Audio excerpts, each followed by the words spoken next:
नमस्कार विद्यार्थी मित्रांनो, परत एकदा तुमचे खूप खूप स्वागत आहे।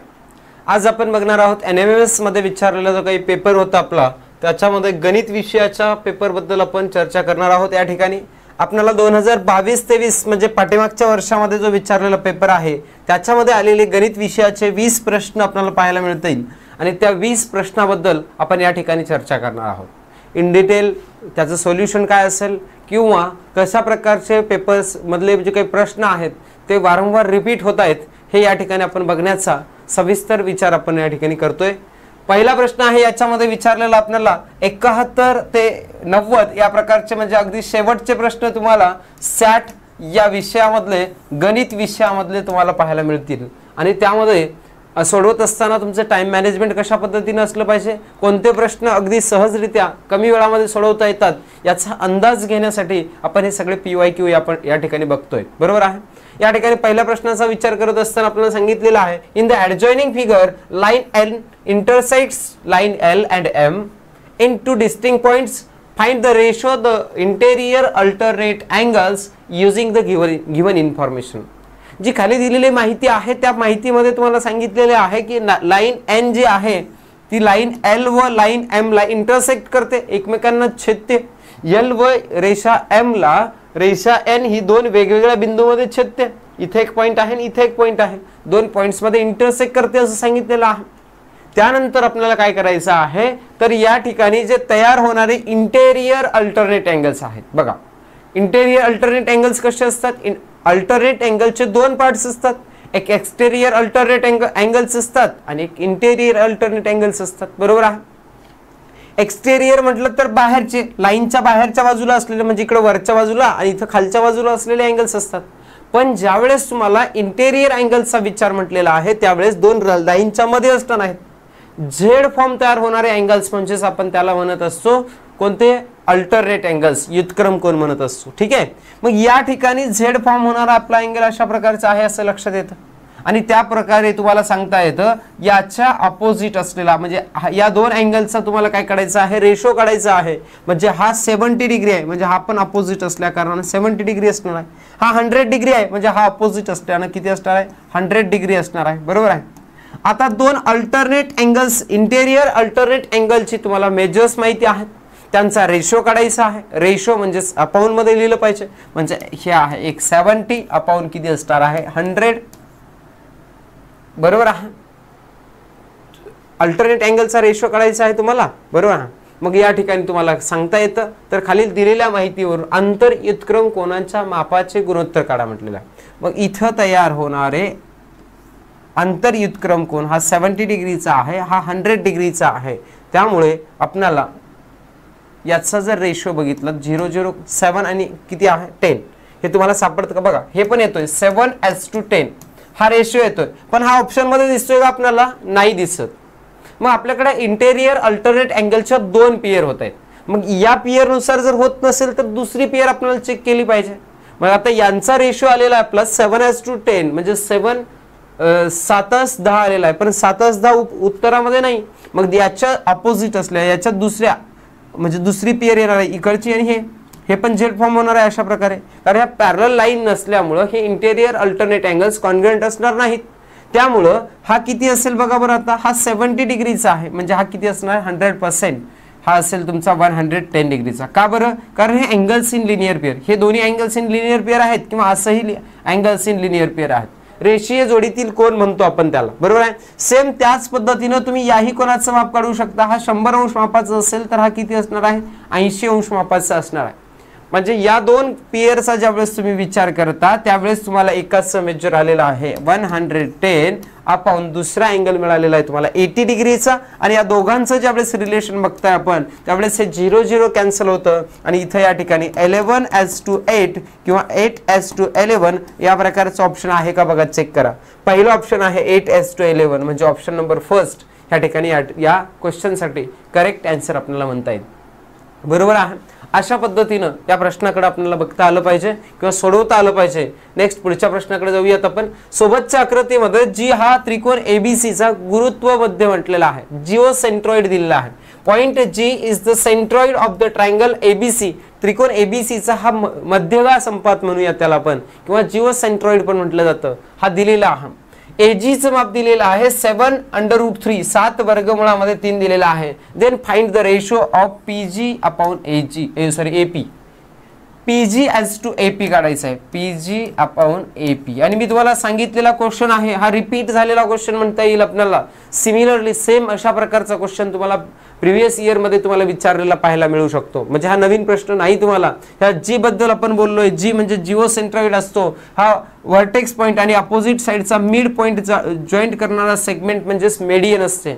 आणि या सर्कलच्या या ट्रायंगलच्या तीनही मेडियन्स ज्या पॉइंट मध्ये इंटरसेक्ट करतात त्या पॉइंटला आपण म्हणत असतो जिओसेंट्रॉइड, किंवा त्याला म्हणतो सेंट्रॉइड पॉइंट, गुरुत्व मध्य किंवा मध्यगा संपात अशा नावानं त्याला ओळखत असतो. आणि हा काय करतोय, जिओसेंट्रॉइड पॉइंट आहे का जो दिलेला असणार आहे तो त्या दिलेल्या मध्यगाला 2:1 या रेशो मध्ये डिवाइड करतो.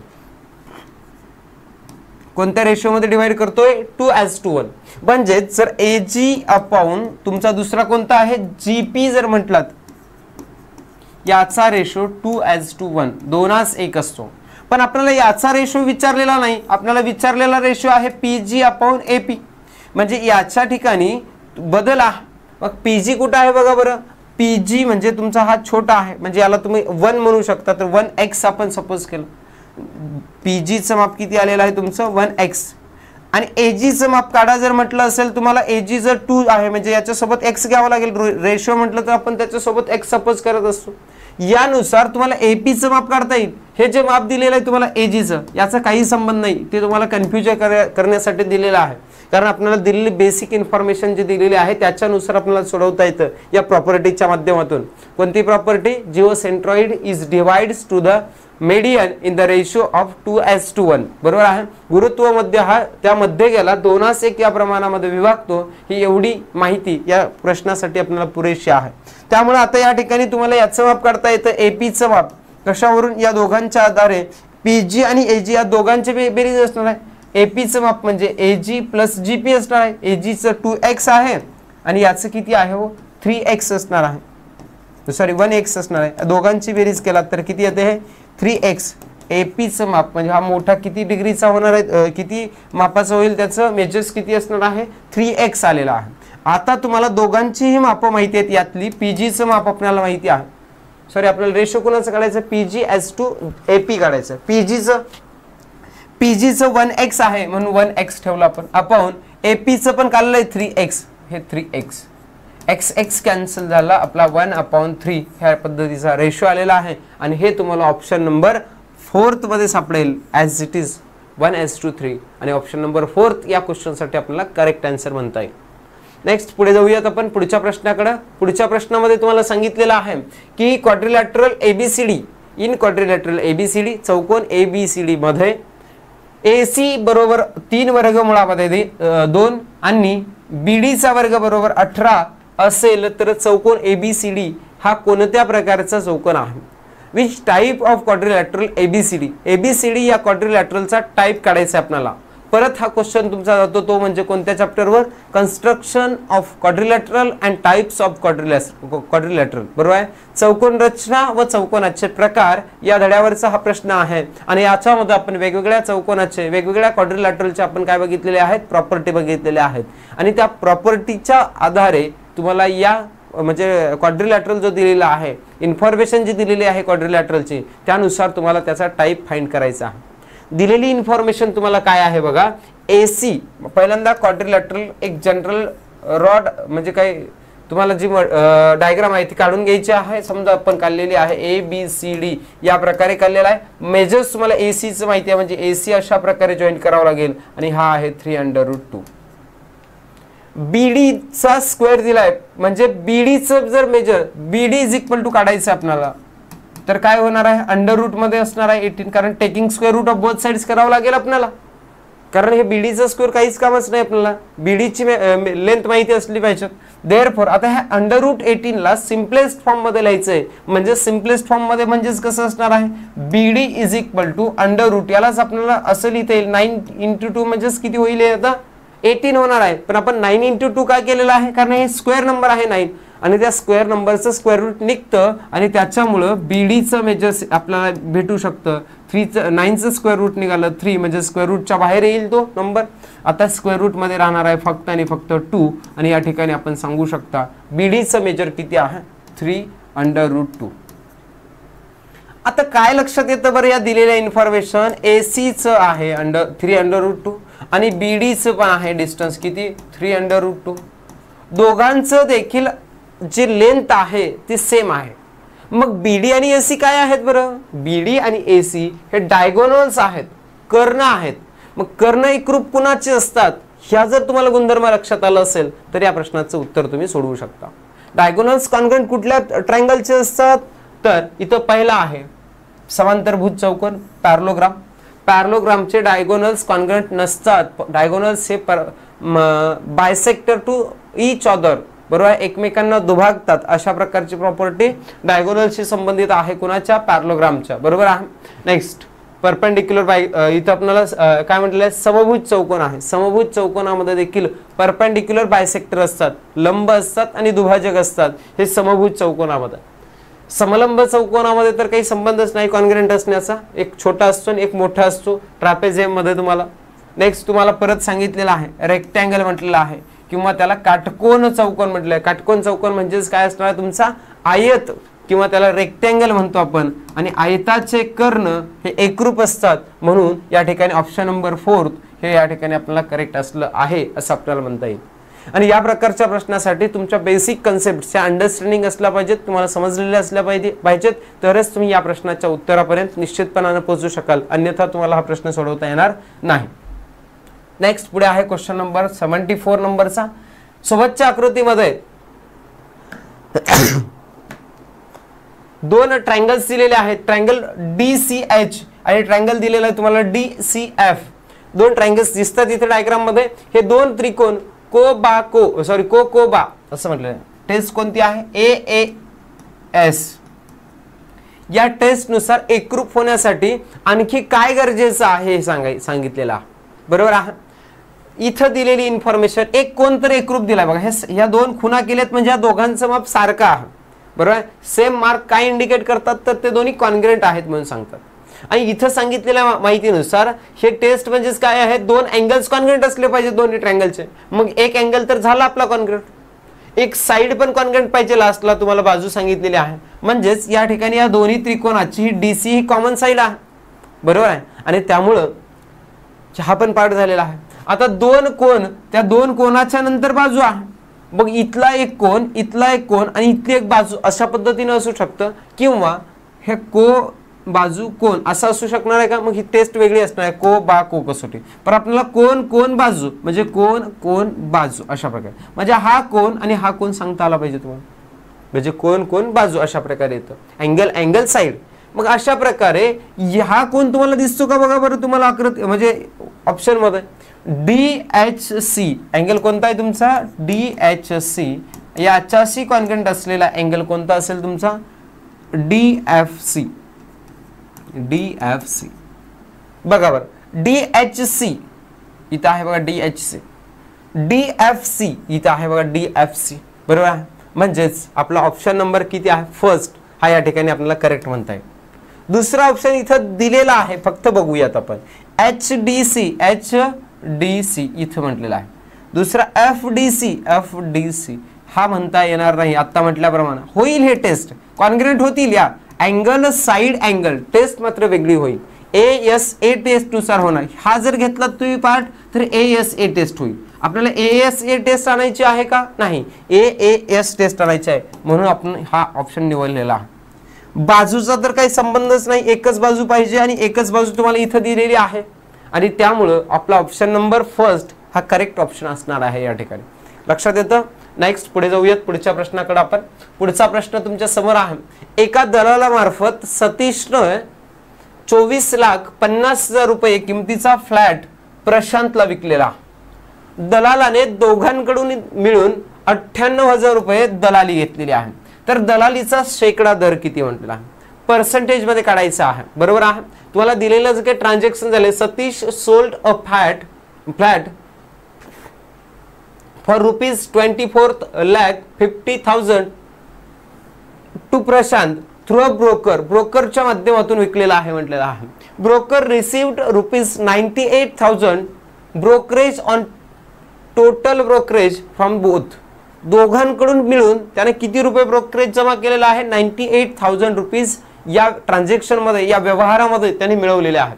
Find the rate of brokerage. तर आपल्याला काढायचं काय आहे, त्याच्या ब्रोकरेजचा पर्सेंटेज काढायचा, पर्सेंटेज मध्ये रेट काढायचा आहे. बरोबर आहे. आणि हे काढण्यासाठी परत आपला पर्सेंटेज या चॅप्टरवरचा हा क्वेश्चन म्हणता येईल आपल्याला.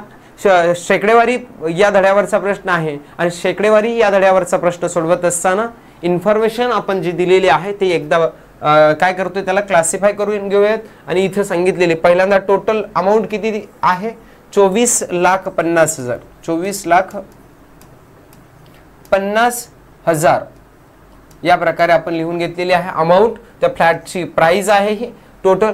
दोघांकडून दलाली घेतलेली आहे. आपल्याला एकाची दलाली लक्षात घ्यायची आहे सुरुवातीला. मग ह्या 98,000ला 2 न भाग घालावा लागेल एकाची. म्हणजे 98,000ला 2 न भाग घातला, 98,000ला 2 न जर डिवाइड केला तर तुम्हाला 49,000 रुपीज येणार आहे. म्हणजे 49,000 ही एवढी त्याला मिळालेली काय आहे, दलाली आहे. बरोबर आहे. मग आता तुम्ही लक्षात घ्या, ही एवढी जी दलाली आहे, तर उदाहरणार्थ या ठिकाणी आपल्याला काढायचं आहे पर्सेंटेज मध्ये. आता हे किती रुपयाला दलाली आहे, 2,45,000 सॉरी आपल्याला किती म्हटलेलं आहे, 24,50,000 रुपयाला दलाली किती रुपये लागते, 49,000. काढायची किती रुपयाला आहे, 100 रुपयाला किती. पर्सेंटेज म्हणजेच काय काढावं लागतं, 100 रुपयाला किती काढावं लागतं. आता बऱ्याच वेळेस आपल्याला अगोदर माहिती होतं 100 रुपयाला किती असतात, तर बाकीची काढायची होती. आता या ठिकाणी आपल्याला उलट दिलेलं आहे, पर्सेंटेज मध्ये काढायचं. मग आता हे सोडवत असताना याला तुम्ही इन्व्हर्स करू शकतात. म्हणजेच 100 भागिले 2 व्हॅल्यूज तुमच्या इकडे आहेत. इथं 24,50,000 बरोबर आहे लिहिलं. आणि गुणिले हा पुढचा पार्ट म्हणजे 49,000. हे असेल तुमचं काय रेट ऑफ काय आहे, ब्रोकरेज. ब्रोकरेजचा रेट असणार आहे. 2 0 कॅन्सल झाले तुमचे. इथले हे 2 0, इथले पण हे 2 0 कॅन्सल झालेले आहेत. आणि वरती राहिलेलं आहे तुमचं 490 भागिले खाली राहिलेलं आहे तुमचं 245. 200 200 400, 45 आणि 45 90, म्हणजे याचं उत्तर येईल 2%. हे जर भागाकार केलात तर तुम्हाला 2% येणार आहे. हा दलालीचा दर असणार आहे. मग दलालीचा दर 2%. बघा, म्हणजे ऑप्शन नंबर 4 मध्ये तुम्हाला 2% दिसतं. जर तुम्ही 49,000 म्हणजे 2,000 न भागून जर उत्तर नाही काढलं असतं तर तुमचं 4% आलं असतं. आणि हे तुमचं निश्चितपणाने चुकलेलं असतं. 4% म्हटलं असतं तर दोघांकडून 4% नसतं, दोघांकडून घेतलेले आहे. म्हणजेच प्रत्येकी त्याचा जो काही दलालीचा दर असणार आहे, एकाकडून घेतलेला दलालीचा दर आपण या ठिकाणी काउंट करत असतो. आणि त्याच्यामुळं आपल्याला 2% या प्रकारे एकाकडून घेतलेली दलाली ही त्याने असणार आहे. ठीक आहे, लक्षात येतं तुम्हाला. या प्रकारे ह्या प्रश्नाला आपल्याला सोडवता यायला पाहिजे. नेक्स्ट आहे पुढचा प्रश्न. परत रिपीट झालेला प्रश्न आपल्याला या ठिकाणी पाहायला मिळतो. खालीलपैकी कोणती संख्या अपरिमेय संख्या आहे म्हटलेला आहे. इरॅशनल नंबरवर वारंवार कशा प्रकारे प्रश्न विचारला जातो आणि अगदी सोप्या प्रकारचा प्रश्न हा तुम्हाला या ठिकाणी विचारलेला असतो. तुमचं जर म्हणजे या प्रकारचे प्रश्न तुम्ही जर अगोदरच बघितलेले असणार आहेत तर तुम्ही निश्चितपणाने तुमचा 1 मार्क जो असणार आहे तो आजच तुमचा फिक्स होणार आहे. आणि याच्यामध्ये मी तुम्हाला परत म्हटल्याप्रमाणे अपरिमेय संख्या म्हणजे ज्या नंबरचं स्क्वेअर रूट निघत नाही, ज्या संख्येचं वर्गमूळ निघत नाही अशा संख्या. इथं क्यूब रूट मध्ये येत आहे आणि 100% माहिती आहे आपल्याला. क्यूब रूट मध्ये असेल तर त्याचं क्यूब रूट निघत असेल तर काय असणार आहे, निश्चितच ती परिमेय संख्या. म्हणजे निघत असेल तर क्यूब 8 हा क्यूब आहे कशाचा, 2 चा, म्हणजे याची व्हॅल्यू 2 येते. म्हणजे हा तुमची अपरिमेय संख्या असणार आहे का, नाही. नेक्स्ट पुढे आहे √5. 5 चं स्क्वेअर रूट निघत नाही, म्हणजे ऑप्शन नंबर 4 या ठिकाणी काय असणार आहे, ऑप्शन नंबर 4 हे उत्तर असणार आहे. कारण वर्गमूळामध्ये 5 5 या संख्येचं वर्गमूळ निघत नाही, स्क्वेअर रूट निघत नाही, म्हणून त्या ठिकाणी आपल्याला त्याला आन्सर आहे असं आपल्याला म्हणता येईल. तो जो नंबर आहे इरॅशनल नंबर आहे, अपरिमेय संख्या आहे. नेक्स्ट पुढे आहे पुढचा प्रश्न स्क्वेअरचा आहे. स्क्वेअर रूट क्यूब रूट वर देखील तुम्हाला एव्हरी इयर मध्ये प्रत्येक वर्षामध्ये प्रश्न कशा पद्धतीने येत आहेत ते आपण बघतोय. या ठिकाणी दिलेला प्रश्न आहे तुमचा 100.1 याचा स्क्वेअर आहे. स्क्वेअर म्हणजेच कळतं, आता हे सोपं आहे, लगेच करू शकता तुम्ही. 1001 गुणिले 1000 किती आहे 1. पॉईंट काढून टाकतो सुरुवातीला, किंवा इथे लिहिला तरी चालेल. गुणाकार करा, पॉईंट नाही असं सपोज करून. 1 न गुणाकार केला तर सगळं सेम असणार आहे. 1001 अधिक 0 न गुणाकार केला तर 0 0 0 येत आहे. परत 0 न गुणाकार करायचा म्हणजे 0 0 0 0 येते. परत तुम्हाला किती करायचे, असं सोपं आहे. 1 0 0 1 करा यांची बेरीज. 1 ला 1, 0 ला 0, 0 ला 0, 1 आणि 1 2, 0 ला 0, 0 ला 0 1. इथं एका अंकानंतर दशांश चिन्ह आहे, इथं एका अंकानंतर 1 आणि 1 2 होतात, म्हणजे इथं उत्तरामध्ये 2 अंकानंतर दशांश चिन्ह, म्हणजेच इथं आपला आन्सर येणार आहे 10,020.01. म्हणजेच 10,020.01 असलेला ऑप्शन कुठं आहे 10,020.01. ऑप्शन नंबर 3 या ठिकाणी ऑप्शन असणार आहे आणि या ठिकाणी तुम्हाला उत्तर येणार आहे. सिंपल प्रश्न आहे. अशा पद्धतीने स्क्वेअर काढता येतो. सेम स्क्वेअर रूट पण कशा पद्धतीने काढायचं अशाही प्रकारचा प्रश्न मे बी तुम्हाला येणाऱ्या एक्झाम मध्ये विचारला जाऊ शकतो. त्यामुळे स्क्वेअर आणि स्क्वेअर रूट, वर्ग आणि वर्गमूळ, क्यूब अँड क्यूब रूट, घन आणि घनमूळ या दोघांवरही प्रश्न येण्याची शक्यता नाकारता येत नाही. त्यामुळे तुम्हाला ह्या दोन्ही कन्सेप्ट्स लक्षात येणं गरजेचं आहे. नेक्स्ट आहे पुढे दिलेला आहे डायरेक्ट व्हेरिएशन, इनडायरेक्ट व्हेरिएशन या चॅप्टरवरचा क्वेश्चन आहे. एफ इज इनडायरेक्टली प्रोपोर्शन 1 असेल तर इनडायरेक्टली प्रोपोर्शन म्हणतो आपण. F is indirectly proportion to D square म्हटलेला आहे. म्हणजे याचा अर्थ काय आहे, इन्व्हर्सली प्रोपोर्शन आहे, व्यस्त प्रमाणामध्ये आहे. आणि व्यस्त प्रमाणामध्ये गुणाकार स्थिर असतो, म्हणजे येणाऱ्या संख्यांचा जो काही गुणाकार, म्हणजे इथं डी आणि एफ दिले बघा, बरोबर आहे. डी आणि एफ या दोघांचा गुणाकार स्थिर असणार आहे. मग पण इथं डी म्हणजेच काय आहे, डी चा स्क्वेअर आहे. म्हणजेच याचा अर्थ स्थिर गुणाकार काय असणार आहे, डी गुणिले एफ चा स्क्वेअर असणार आहे. कारण सॉरी असं नाही, आपल्याला डी चा स्क्वेअर आहे म्हणजेच काय असणार आहे, दोघांचा गुणाकार. डी चा स्क्वेअर म्हणजेच काय, डी चा स्क्वेअर इंटू एफ म्हणजे एफ. इथं आपण उलट लिहिलं होतं. इथं डी चा स्क्वेअर एफ च्या इन्व्हर्सली प्रोपोर्शन मध्ये आहे, म्हणजे डी चा स्क्वेअर इंटू एफ हे कॉन्स्टंट असणार आहे. कुणाशी कॉन्स्टंट असेल आता हे दुसऱ्या इथं पण जे आहेत व्हॅल्यूज त्याच्याशी कॉन्स्टंट असणार आहे. मग इथं तुमचा डी चा स्क्वेअर म्हणजे डी किती दिलेला आहे 4, 4 चा स्क्वेअर म्हणजे किती असणार आहे 16 इंटू एफ ची व्हॅल्यू किती दिलेली आहे सुरुवातीला, हे पण 16च आहे म्हणून हे 16 इज इक्वल टू इथं डी चा स्क्वेअर म्हणजे 1.6 चा स्क्वेअर करावा लागेल, बरोबर आहे. डी चा स्क्वेअर म्हणजेच 1.6 ब्रॅकेटचा स्क्वेअर इंटू काय असणार आहे पुढे एफ आहे, म्हणजेच आपल्याला इथे लिहावं लागेल एफ. या फॉर्म्युल्यानुसार आपण ह्या लिहिलेल्या व्हॅल्यू आहेत. हा फॉर्म्युला कसा झालेला आहे, कारण हे इनव्हर्स प्रोपोर्शन आहे. इनव्हर्स प्रोपोर्शन मध्ये व्यस्त क्रियामध्ये व्यस्त प्रमाणामध्ये या दोघांचा गुणाकार स्थिर असतो. डी स्क्वेअर कुठून आलं तर हे फॉर्म्युलामध्येच दिलेलं आहे तुम्हाला डी स्क्वेअर. एफ म्हणजे इथंच दिलेलं एफ आहे तुम्हाला, ठीक आहे. मग आता याच्यामध्ये ठेवा व्हॅल्यूज आणि सोडवू शकता तुम्ही. 16 इंटू 16 ॲज इट इज ठेवूयात. 16 इंटू 16 इथं स्क्वेअर आहे अपॉन मध्ये जाईल आणि स्क्वेअर म्हणजे 2 टाइम असणार. 1.6 into 1.6 is equal to F. F as it is 1.6 चा स्क्वेअरला स्क्वेअर न करता आपण दोनदा लिहिलेला आहे मल्टिप्लायच्या फॉर्म मध्ये. मल्टिप्लिकेशन मध्ये असलेलं फक्त ते डिनॉमिनेटर मध्ये म्हणजे डिवाइड मध्ये लिहिलेलं आहे. आता तुम्ही डिवाइड करू शकता. हा इथला पॉईंट काढून टाकण्यासाठी म्हणजे डिनॉमिनेटर मधले 2 पॉईंट काढून टाकण्यासाठी वरती आपल्याला 2 पॉईंट्स घ्यावे लागतात. म्हणजे 16 इंटू 16 याच्या पुढे 2 पॉईंट्स म्हणजे 2 झिरो घेतलेले आहेत. 2 झिरो वर घेतलेले असतील तर तुमचा आता खालचा पॉईंट्स निघून जाईल. आता तुम्हाला सांगता येतं 16 आणि परत हा इकडचा असेल 16.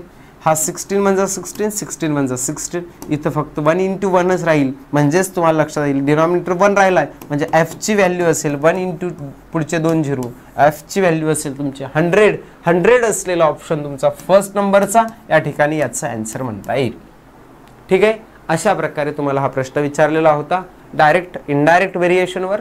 याच्यावरचा प्रश्न तुम्हाला या पद्धतीने सोडवता यायला पाहिजे. नेक्स्ट पुढचा प्रश्न 79 नंबरचा.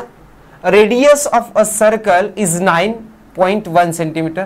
Find the distance of the chord from the centre if length of the chord is 16.8 centimetre. सर्कलवरचा क्वेश्चन, या प्रकारचा क्वेश्चन वारंवार रिपीट झालेला आहे. याच्यामध्ये आपण डायग्राम काढूया. डायग्राम मध्ये तुम्हाला सर्कल सांगितलेला आहे, सर्कल आणि याच्यामध्ये एक सेंटर पॉइंट असणार आहे आपला, सपोज केला O आहे. रेडियस तुम्हाला 9.1 म्हटलेला आहे आणि एक जीवेची लांबी म्हणजे एक कॉर्ड आहे. ही कॉर्ड काढली आपण AB नावाची. AB या कॉर्डची लेंथ तुम्हाला दिलेली आहे 16.8 आहे टोटल. देन नेक्स्ट तुम्हाला रेडियस पण दिलेली आहे, म्हणजे रेडियस आपण अशा पद्धतीने कन्सिडर करणार आहोत, ती आहे 9.1 सेंटीमीटर, बरोबर आहे. आणि आपल्याला काढायचं काय, वर्तुळ केंद्रापासून त्या जीवेचं अंतर काढायचं आहे, डिस्टन्स काढायचं आहे तुम्हाला. हे आता वर्तुळ केंद्रापासून जीवेवर टाकलेला लंब जीवेस दुभागतो. हा इथं आपण पॉइंट दिला, समजा P हा 16.8 असेल तर इथून P पासून B पर्यंतचा अर्धा असणार आहे याचा, म्हणजेच जीवेचा अर्धा भाग असेल हा PB, म्हणजे मग 16चा हाफ होईल 8.4 होईल.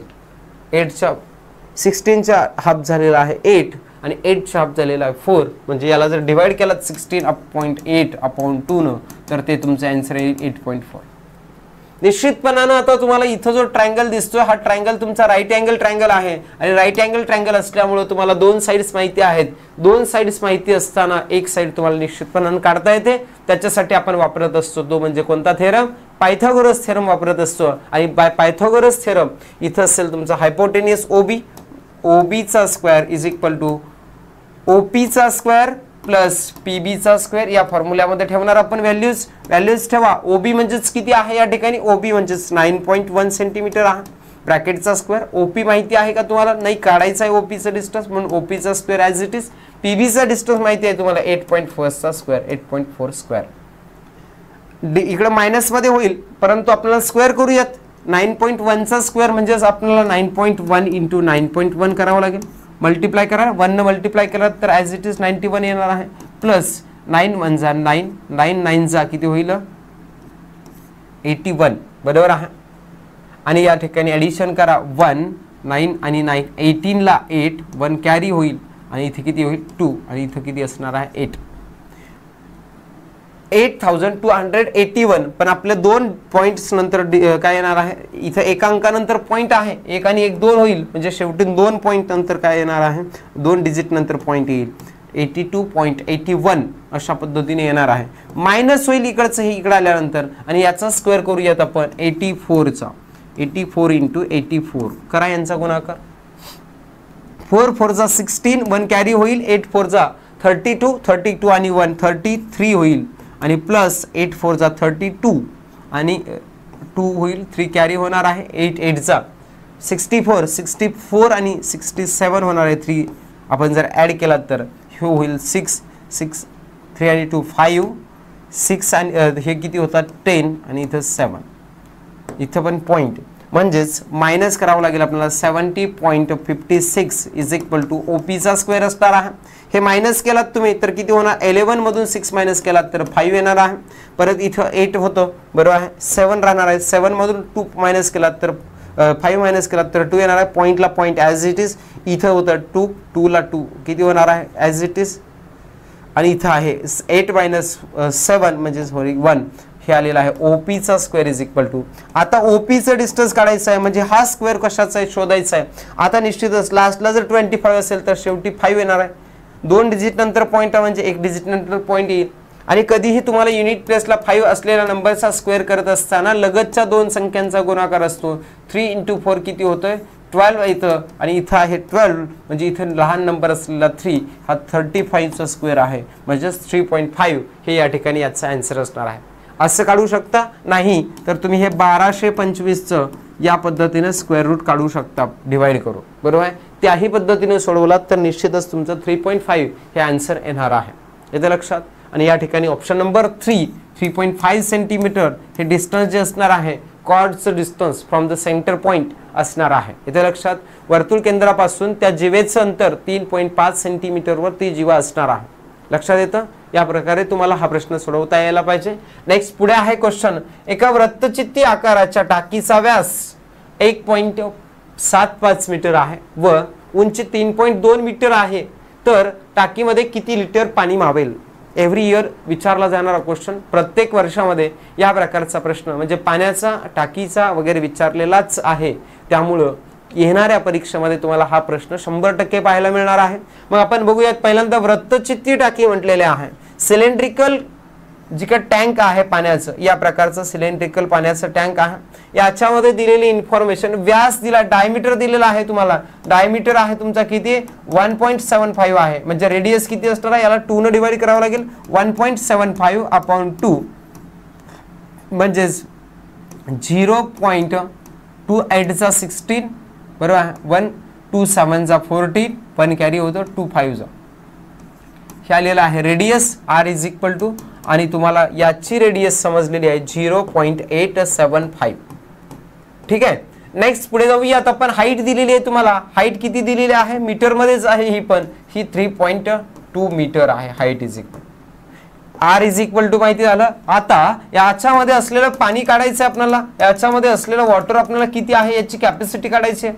कॅपॅसिटी काढण्यासाठी एखाद्या वस्तूमध्ये आपण जे घटक आपण मावणार आहे तो जर काढायचा असेल तर तुम्हाला काढावं लागेल घनफळ, त्यालाच म्हणतोय आपण volume. Volume of cylindrical tank is equal to, आपल्याला फॉर्म्युला वापरावा लागेल, व्हॉल्यूम ऑफ सिलेंड्रिकल टँक,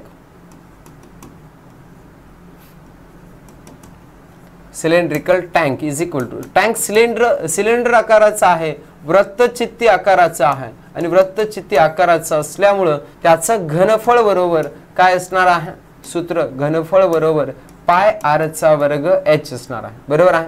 मग या ठिकाणी तुम्ही काढू शकता आता पाय r वर्ग h, यानुसार याच्यामध्ये ठेवा व्हॅल्यू, पाय म्हणजेच किती आहे 22/7, r चा वर्ग म्हणजेच इथं दोनदा गुणाकार करावा लागेल। आता हे पॉइंट मध्ये जरा मोठी संख्या आहे, म्हणजे कॅल्क्युलेशन तुमचे थोडे मोठे असू शकतात, 85 इंटू स्क्वेअर आहे म्हणजे दोनदा घ्यावं लागेल, 875 इंटू h म्हणजेच किती आहे 3.2 आहे, 7 ने डिवाइड करूयात, 7 ने डिवाइड होईल का बघूयात, 7 1 जा 7 बरोबर आहे, 7 1 जा 0 ला 0.7 1 जा 7 असणार आहे। नेक्स्ट पुढे काय करावं लागेल, 1 कॅरी होतं, 7 2 जा 14 आणि 3 कॅरी होतात, 7 5 जा 35। नेक्स्ट पुढे आता कॅल्क्युलेशन करू शकता तुम्ही, 22 इंटू 0.125 इंटू 0.875 इंटू 3.2, कॅल्क्युलेशन मोठं आहे, थोडा वेळ लागू शकतो तुम्हाला, पण तुम्हाला याचा आन्सर येणार आहे। 22 ने डिवाइड मल्टिप्लाय करा, 22 5 110 म्हणजे 0 1 11 कॅरी होत आहेत, 22 2 जा 44 44 आणि 11 55 ला 5 कॅरी होते। नेक्स्ट 22 1 जा 22 आणि 5 कॅरी झालेले, 22 आणि 5 27 येणार आहे, 1 2 3 डिजिट नंतर पॉइंट आहे, 1 2 3 डिजिट नंतर पॉइंट, आणि इथे येईल आपला आन्सर। मल्टिप्लाय करायचं आहे तुम्हाला 0.875 इंटू 3.2 ला, या दोघांचं परत मल्टिप्लिकेशन करूयात आपण, आणि त्याच्यानंतर 3.2 न मल्टिप्लाय करूयात, मोठा आहे म्हणून बाजूला घेऊयात आपण, इथं हे 2.75, झिरोला काही व्हॅल्यू असत नाही म्हणून जशास तसं ठेवलं, त्याच्यानंतर इथं किती आहे, इथला पण पॉइंट काढून टाकूयात, म्हणजेच 875, या दोघांचं मल्टिप्लिकेशन करूयात, 5 5 25 ला 5 7 2 आपले, त्याच्यानंतर किती होणार आहे, 5 7 35, 37 ला 7 7 3, 5 2 10 आणि 3 किती होते 13, अधिक 7 5 35 ला 5 7 3, 7 7 49 49 आणि 3, 52 ला 2 7 5, 7 2 14 14 आणि 5 19, त्याच्यानंतर 8 न 8 5 40 ला 0, हच्चाले किती आपले 4 आलेत, 8 7 8 56 56 आणि 4 60 ला 0,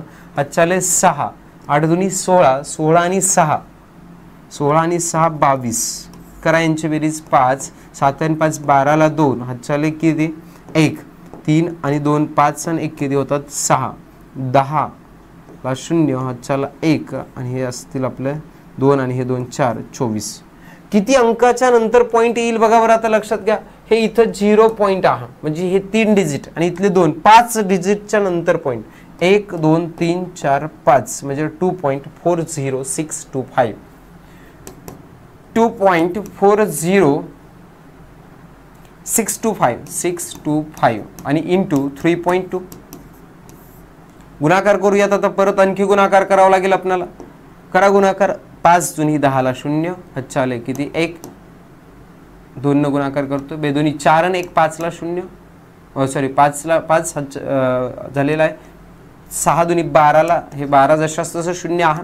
4 दुनी 8, त्याच्यानंतर पुढे चला 4 दुनी बेदोनी 4, 3 न गुणाकार करा, 3 5 15 असेल, 3 दुनी 6, 3 6 त्रिक 18, 0ला असल्यामुळे 1च असणार आहे इथं पुढे.